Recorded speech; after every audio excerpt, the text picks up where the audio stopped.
Students मैं हूं आपका टीचर मुजम्मिल हुसैन गुलेजा। आज हम स्टार्ट करेंगे एफएससी मैथमेटिक्स सेकंड ईयर का है, एक्सरसाइज 3.2 है, क्वेश्चन नंबर 2 का फर्स्ट पार्ट है। तो ये हमारे पास फंक्शन दिया गया है। अच्छा, इस तरह के जो फंक्शंस होते हैं ना, ये देखें ऊपर है इसके dx यानी कि 1 है, देखा जाए तो dx इधर भी लिखा जा सकता है ना, तो 1/a + b दिया हुआ है, √a + √b, इस तरह की चीज़ है ये, ठीक है। तो इस तरह के फंक्शंस में इनको सॉल्व करने का तरीकाकार ये होता है, इसको हम रैशनलाइज करते हैं। वो क्या है वो अभी बता देता हूँ, x + a x + b, ठीक है। इसको मल्टीप्लाई और डिवाइड करना है सेम इसी चीज़ से, लेकिन ये जो दरमियान में साइन होता है इसको चेंज करते हैं। ये प्लस हो तो माइनस करते हैं, माइनस हो तो प्लस कर देते हैं। ये चीज़ आप लोगों ने पहले अलजबरा में पढ़ी हुई है, मैट्रिक क्लास के अंदर। x + a और √x + b ऐसे टी से लिख दिया, नीचे भी ऐसे लिख देते हैं, √x + a और √x + b।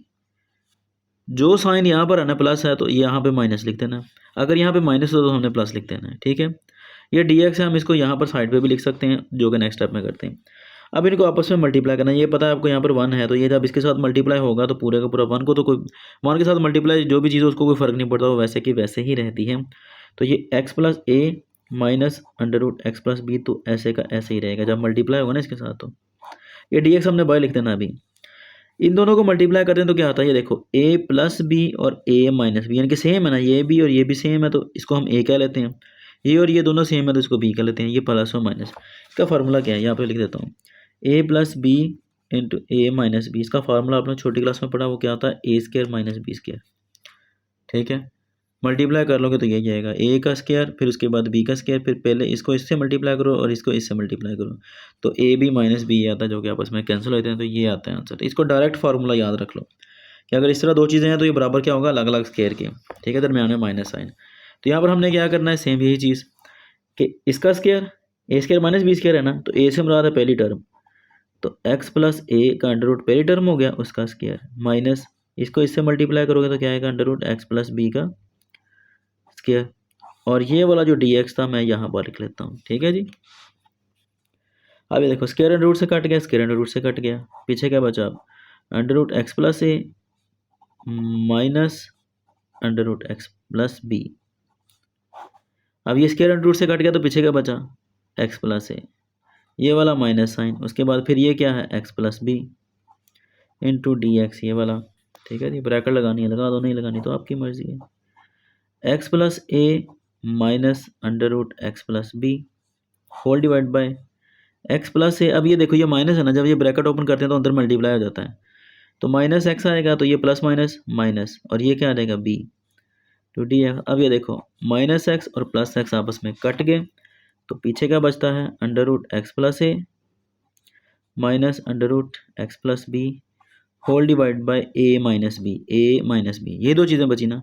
अब a - b जो है वो कांस्टेंट है, ठीक है। वेरिएबल क्या है, वेरिएबल तो x है, तो अगर कांस्टेंट अकेला आ रहा हो ना, उसके साथ x + x जो है वो मल्टीप्लाई या ऐड अपना हो रहा हो, यानी कि मिक्स ना आ रहा हो, सिंपल, ये देखो ना बिल्कुल सिंपल है, इसमें कोई x नहीं आ रहा, तो हम इसको अलग लिख सकते हैं।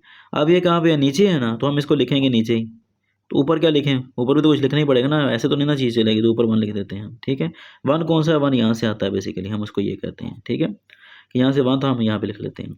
अब पीछे क्या बचा, √x + a minus √x + b, यही बचा ना पीछे, ये तो अब बाहर निकल गया कांस्टेंट के तौर पर। अब ये देखो ये दो अलग अलग हो गई टर्म्स, तो हम क्या करेंगे, इनको अलग अलग इंटीग्रेट कर देंगे। ये a - b as it is ही रहेगा, इसको ब्रैकेट में लिख लेते हैं सारे, क्योंकि ये मल्टीप्लाई हो रहा है दोनों के साथ, तो अभी नहीं हमने करना, एंड पे देखेंगे अगर करना हुआ तो। इंटीग्रल, अच्छा ये आ रहा है अंडर रूट आ रहा है ना, हम इसको ऐसे लिख लेते हैं, x + a⁴ अंडर रूट आ रहा है ना, ऐसे भी लिख सकते हैं, और ये dx माइनस, अब इसको भी इंटीग्रेट अलग करेंगे तो क्या आएगा, x + b⁴ ठीक है, और dx ये वाला, और यहाँ पर हमने लगा दी ब्रैकेट, ये वाली ख़त्म कर दी, यानी कि पावर को छोड़कर फंक्शन का डेरिवेटिव क्या आता है। पावर को छोड़ दिया ना, फंक्शन क्या बचा, x + a, इसका डेरिवेटिव लो, इसका डेरिवेटिव लोगे x के लिहाज से तो क्या आएगा 1, और a का डेरिवेटिव क्या आएगा, ये तो कांस्टेंट है ना, जैसे 2 का डेरिवेटिव ले लो, 2 का डेरिवेटिव क्या आता है 0, तो इस तरह a का डेरिवेटिव भी 0, तो ये 1 आ गया, यानी कि x + a का डेरिवेटिव पावर को छोड़कर क्या आता है 1, और वो आगे मौजूद है। सेम यही काम यहाँ पे है, पावर 1/2 है, पावर को छोड़ दो, फंक्शन क्या है x प्लस बी है, तो b तो ज़ीरो हो जाएगा, x का डेरिवेटिव 1 है वो यहाँ पर है, तो ये वही वाला रूल यहाँ पर भी अप्लाई हो जाएगा। क्या है वो रूल कि पावर में एक ऐड और उस नई पावर से ही डिवाइड 1/2 + 1। सेम यहाँ पर भी x प्लस बी की पावर कितनी आ गई 1/2 + 1 करते हैं ना, होल डिवाइड बाय 1/2 + 1। ठीक है जी, प्लस कांस्टेंट ऑफ इंटीग्रेशन लगा दो, लगाना है तो आपकी मर्जी है। ठीक है जी, 1/a - b ये आ गया। अब ये 1/2 + 1 कितना होता है, ये 3/2 होता है। यहाँ पर भी 3/2, यहाँ पर भी 3/2, तो क्या आ जाएगा जी x प्लस a की पावर 3/2, और यहाँ पर भी 3/2 माइनस यहाँ पर क्या आ जाएगा 1/2 + 1, ये भी सेम चीज़ है, तो यहाँ पर भी क्या आ जाएगा पावर 3/2, और यहाँ पर भी क्या आ जाएगा पावर 3/2 + c। अब ये ऊपर जाएगा तो क्या आएगा 2/3, और ये भी क्या आ जाएगा 2/3, यहाँ पर भी 2/3, यहाँ पर भी 2/3, और अगर हम इसको कॉमन ही कर लें तो अच्छी बात नहीं है, तो 3/2 जब ऊपर जाएगा तो बनेगा 2/3, 2/3 हम 2/3 को बाहर निकाल लेते हैं। ठीक है जी, क्योंकि दोनों में आ रहा है, तो पीछे क्या बचेगा x प्लस a की power 3/2 minus x plus b की पावर 3/2, ये वाला ये बाहर चला गया। ठीक है, क्योंकि दोनों में था, यही इसका आंसर है। उम्मीद है कि आपको समझ लगी होगी, अगर समझ ना लगे तो आप मुझसे कॉन्टैक्ट कर सकते हैं। अब इंशाल्लाह नेक्स्ट वीडियो में आपसे मिलता हूँ, तब तक के लिए अपना ख्याल रखिएगा, मुझे तो हम याद रखें। अल्लाह हाफिज़।